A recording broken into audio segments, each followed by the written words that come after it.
By the late 1790s, Europe was engulfed in the French Revolutionary Wars, a sprawling conflict between revolutionary France and various coalitions of monarchies determined to stop its expansion. In the midst of this, General Napoleon Bonaparte, already a rising military star, conceived a grand strategic plan, one that would strike at the very heart of Britain's global empire. His goal was Egypt.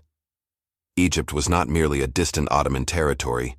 It was a key to the East, a strategic bridge to India, Britain's most prized colonial possession. If France could establish a stronghold there, it could threaten British trade routes and cut off their access to Asian wealth. Bonaparte also envisioned a scientific and cultural mission to accompany the military campaign, bringing along scholars, engineers, and artists, the savants, in what he declared a civilizing conquest. In July 1798, the French fleet, carrying thousands of soldiers and supplies, landed near Alexandria. Napoleon began his advance into the Egyptian interior, but there was one glaring vulnerability. The French fleet, loaded with troops and resources, had anchored at Abu Qir Bay, exposed and unprotected. This fleet was the very backbone of the French campaign. Britain, fearing the repercussions of a Yeatsi French foothold in the east, dispatched one of its most daring commanders, Rear Admiral Horatio Nelson, to intercept and destroy the French fleet before Napoleon could fortify his conquest. Admiral Nelson was a man with vision and relentless determination. Though lacking the advantages of modern reconnaissance, Nelson relied on intuition, experience, and urgency. He swept across the Mediterranean Sea, chasing rumors and whispers of the French fleet's movements. He stopped at Malta, then searched near Crete and the coast of Syria, but the French remained elusive. At one point, Nelson reached Alexandria just days before the French, but failing to find them there, he continued searching. This near miss added to the tension. Every wasted day risked allowing Napoleon to entrench himself deeper in Egypt. After weeks of crisscrossing the sea with his 14 ships of the line, Nelson finally received intelligence suggesting the French fleet had anchored at Abu Qir Bay, a few miles northeast of Alexandria.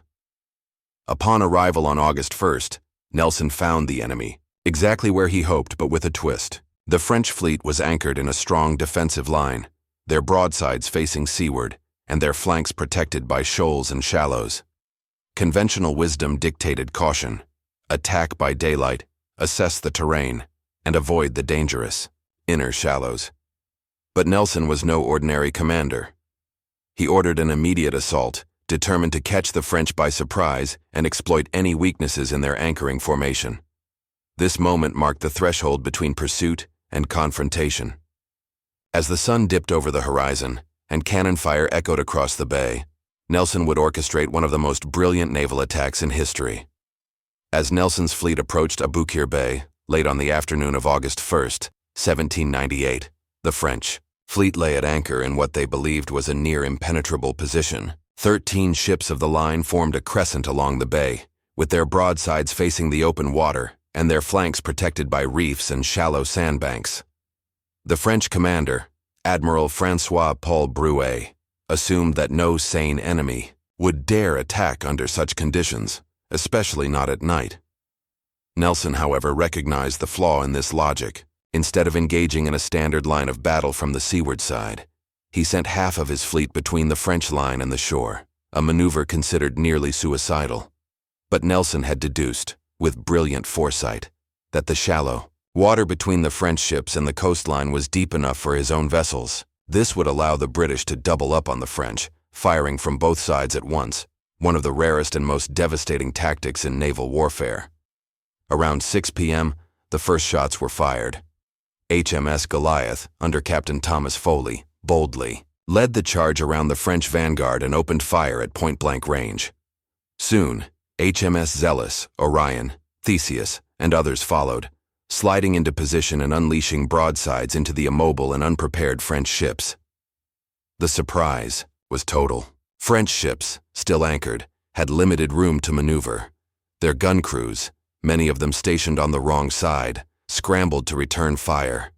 The smoke thickened, and the bay erupted into a storm of splintering wood, cannon blasts, and cries of battle. The night sky burned orange and red, lit by the fire of exploding cannonades. Nelson, aboard HMS Vanguard, was wounded above his right eye by flying shrapnel, temporarily blinded by blood. But he refused to leave the deck, shouting orders through the haze. His tactics had turned the French's seemingly safe anchorage into a death trap. At the center of the French line sat their pride, L'Orient, a colossal 120-gun flagship. She was among the largest and most powerful warships in the world, bristling with firepower and loaded with munitions and luxury goods. Napoleon himself had entrusted Bruys with command aboard her. But even such might could not shield her from Nelson's ferocity. As the battle raged, HMS Bellerophon, though eventually crippled, dealt heavy damage to L'Orient. Flames caught hold below deck, rapidly spreading across the wooden structure. As the fire climbed toward the ship's magazine, the chamber where hundreds of barrels of gunpowder were stored, a sense of terror swept through both fleets. Then, just after 10 p.m., L'Orient erupted. The explosion shattered the night in one of the most cataclysmic moments in naval history. The blast sent a mushrooming fireball high into the sky, illuminating the entire bay and momentarily silencing every cannon. Burning debris rained down into the water. Ships rocked violently in the blast wave, and men aboard both fleets were knocked off their feet or thrown into the sea. The detonation of L'Orient was not just a tactical blow, it was a psychological earthquake. The heart of the French fleet had been vaporized. Admiral Bruys was killed in the explosion, and survivors leapt into the water as burning timbers rained down like meteors. The battle paused for a few moments as both sides reckoned with what they had just witnessed. But Nelson's captains, hardened and driven, quickly resumed their assault. The British fleet, split across both flanks of the French line, continued to rake the enemy ships with lethal precision. By dawn, the destruction was total. 11 of the 13 French ships had been destroyed, captured, or run aground. Only 2 managed to escape. As the first light of August 2, 1798 broke across Aboukir Bay, the true scale of British victory and French catastrophe was laid. First, the scene was apocalyptic. The bay was littered with burning hulks, drifting wreckage, and the floating bodies of hundreds of French sailors. The once proud French fleet had been shattered beyond recognition.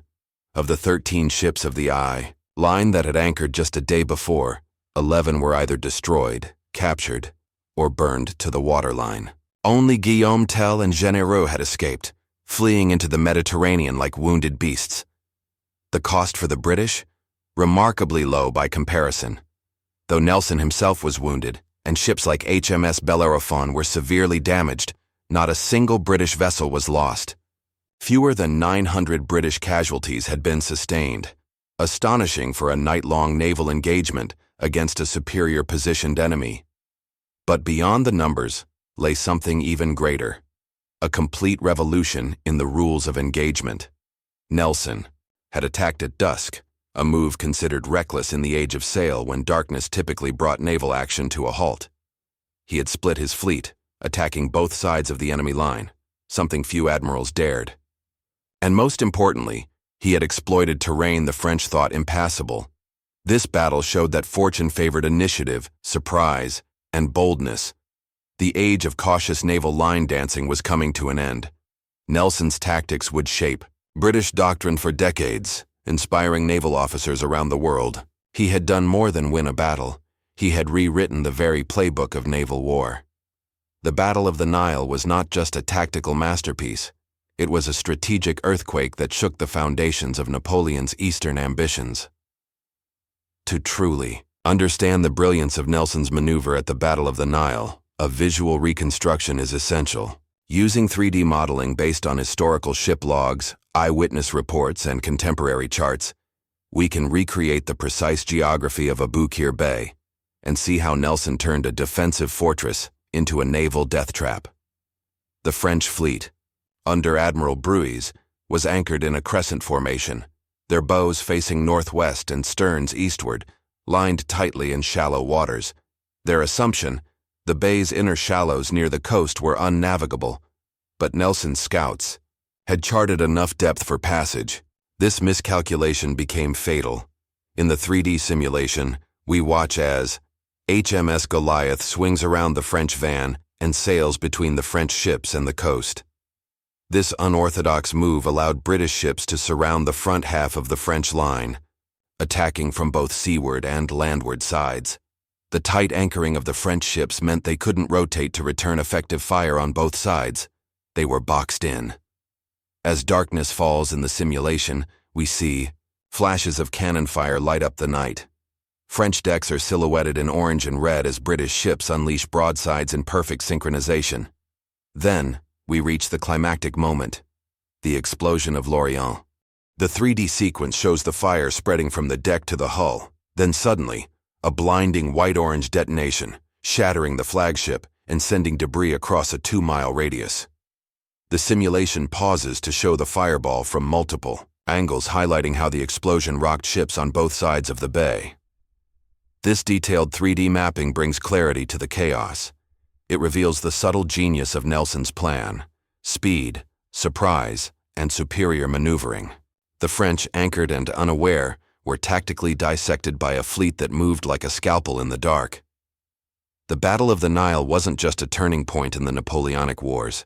It became a defining moment in naval history and in the decisive life of Horatio Nelson himself. In Britain, Nelson was immortalized overnight. Though he had already proven himself at the Battle of Cape St. Vincent, 1797, the Nile confirmed him as Britain's greatest naval commander. He was elevated to Baron Nelson of the Nile, celebrated by monarchs and commoners alike. Paintings, plays, medals, and monuments followed. His tactical legacy began to reshape British naval doctrine permanently. Militarily, the battle neutralized French power in the Mediterranean for years. Napoleon's dream of cutting off Britain from India was shattered. The psychological blow to the French Navy was immense. They had been beaten at anchor, not by superior numbers, but by superior thinking. Strategically, the Nile's victory strengthened Britain's alliances.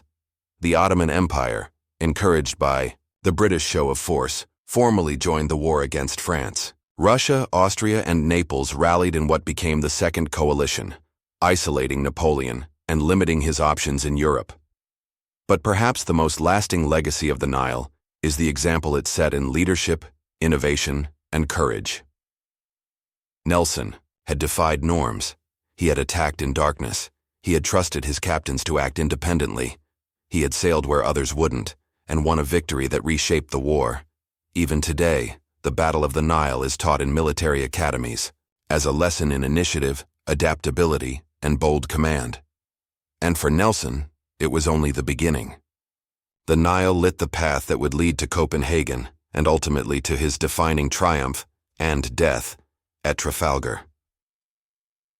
With the destruction of the French fleet, Napoleon's army, now deep inside Egypt, was cut off from Europe.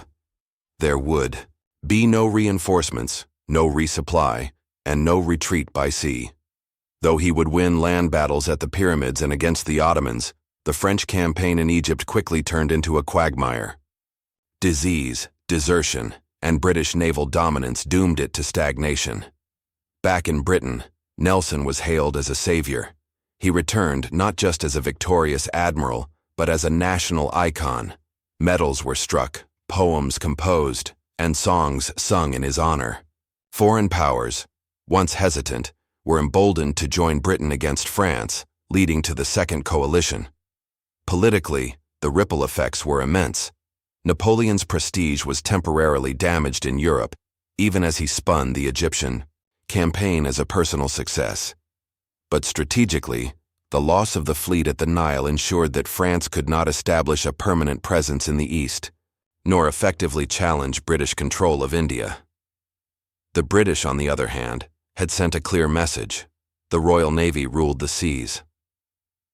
The Nile became more than just a battle. It became a symbol of bold leadership, of British dominance, and of Napoleon's first major strategic miscalculation.